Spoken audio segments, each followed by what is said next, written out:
Audio Jungle.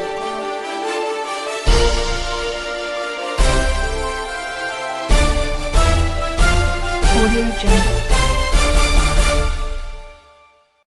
Good afternoon. On the national news this hour from BGI Television. First, the headlines. Your success is undeniable, Tinubu tells security chiefs.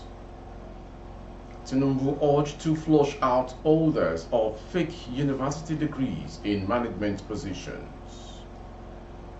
Share Tinubu rise now, Morik tells NAS members. Why I approved payment of 585 million naira into private accounts. On sports, Napoli star Victor Osimhen vows to lead Nigeria's Super Eagles to AFCON glory in Ivory Coast. I am Morire Rabila Lawal, the news in detail. President Bola Tinubu on Friday tasked the nation's security chiefs to ensure that there is a conclusive victory against the myriad of security threats in the country. The president gave the charge while addressing security chiefs and heads of intelligence agencies during the presidential security briefing at the State House, Abuja. He said while good progress is being made with the elimination of some security threats across multiple theaters, success will ultimately be defined by a final conclusion to the multidimensional menace. Those working against the national agenda from within and outside will meet justice. Your task is clear. We will sustain our momentum. Failure is not an option under my leadership.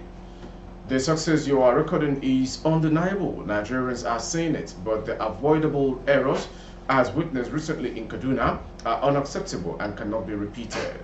President Bola Tinubu emphasized that the armed forces must deliver on its objective to ensure the nation achieves a sustainable production of 2 million barrels of crude oil per day, including condensates with the fourth quarter of 2024.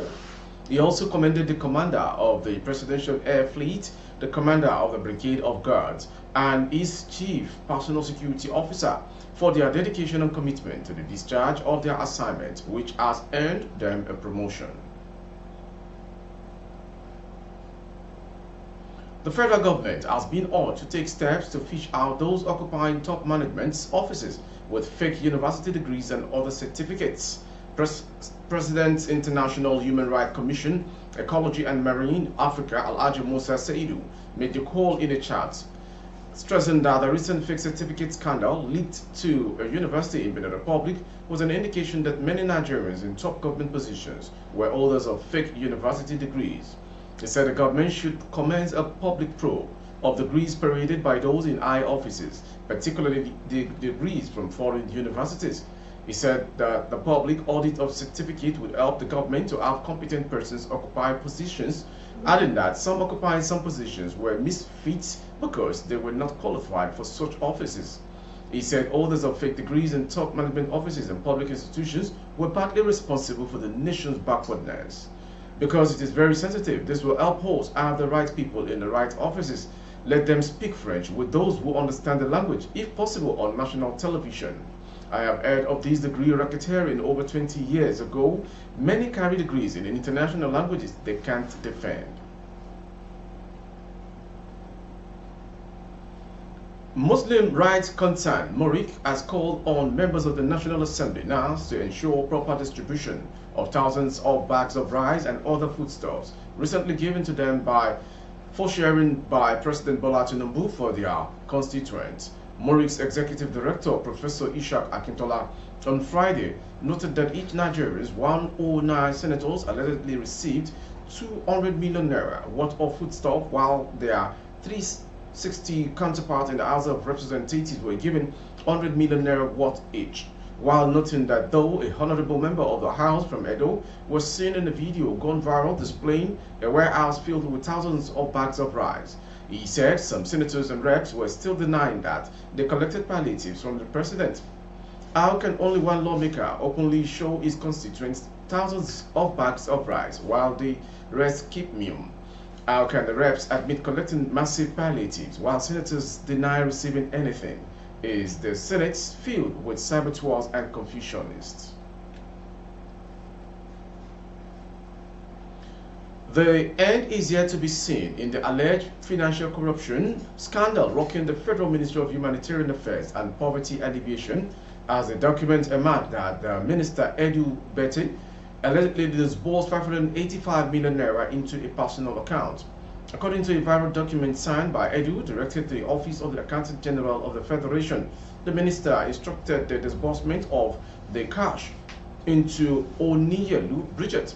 The document also showed that the payment of 585 million naira grants meant for vulnerable groups in Akwa Ibom, Cross River, Ogun, and Lagos State was made into Oniyelu's account. However, reacting to the development, the Special Assistant on Media and Publicity to the Minister, Rashid Zubair, said 585 million naira payment for the vulnerable group followed due process. He stated that the payment of the grants to the account of an individual, Oniyelu Bridget, was because the fellow currently serves as the project accountant of grants for vulnerable groups.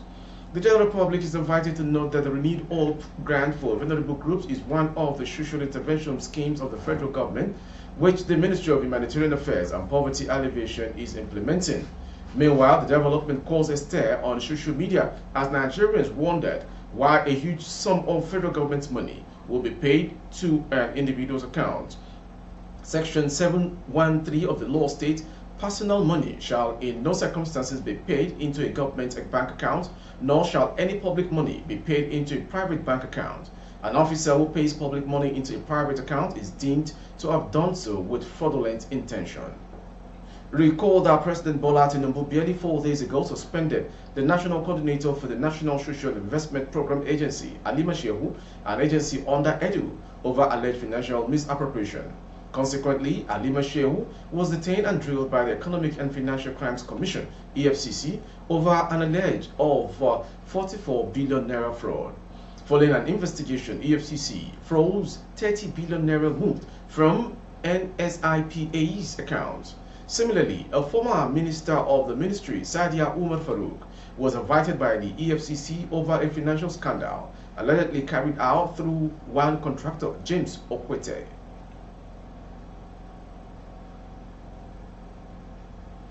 Moving on to Ondo State.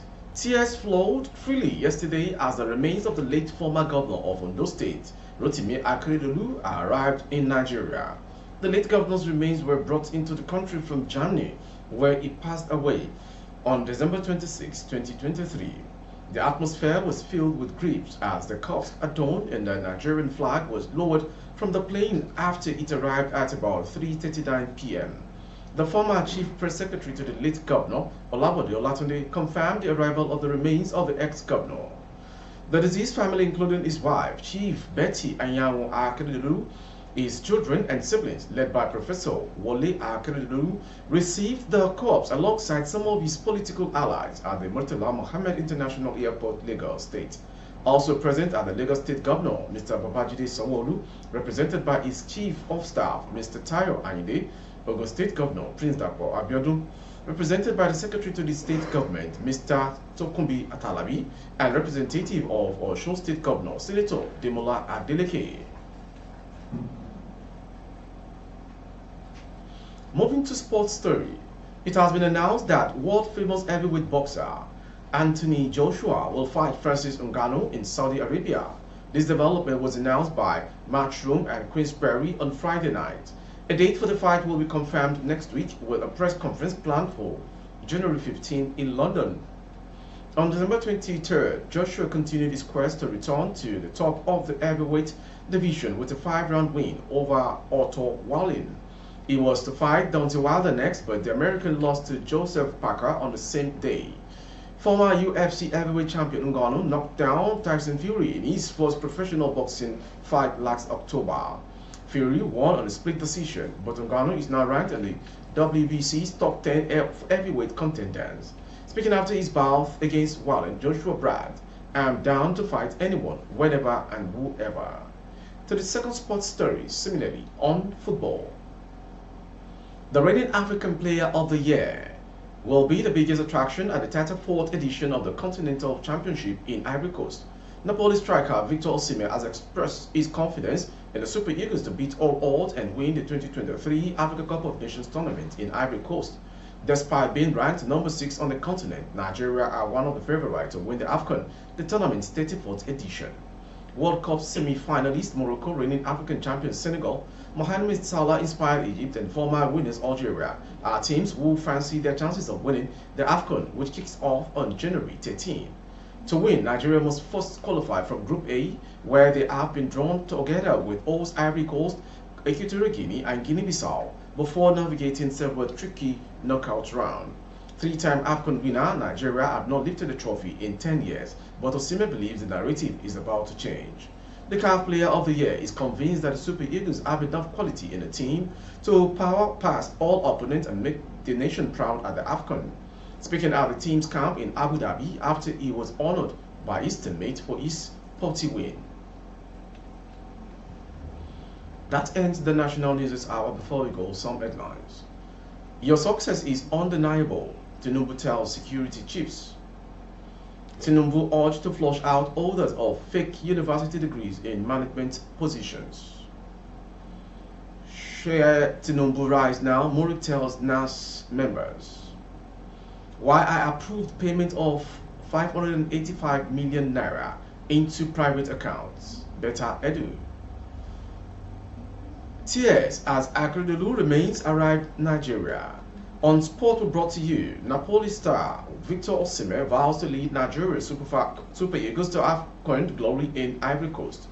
For update of our broadcast on YouTube, our handle is Babagide Imo Television. Kindly subscribe and click on the notification bell. Select option all to access all of our broadcasts. On Facebook, Bagede Imo with Alawi Adebayo. Please like and follow the page.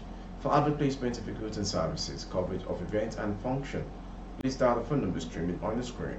It's the first weekend in the year 2024. May it never be our last. May peace reign all over the world. I am Moriri Rabila Lawa. Good afternoon. Audio Jungle.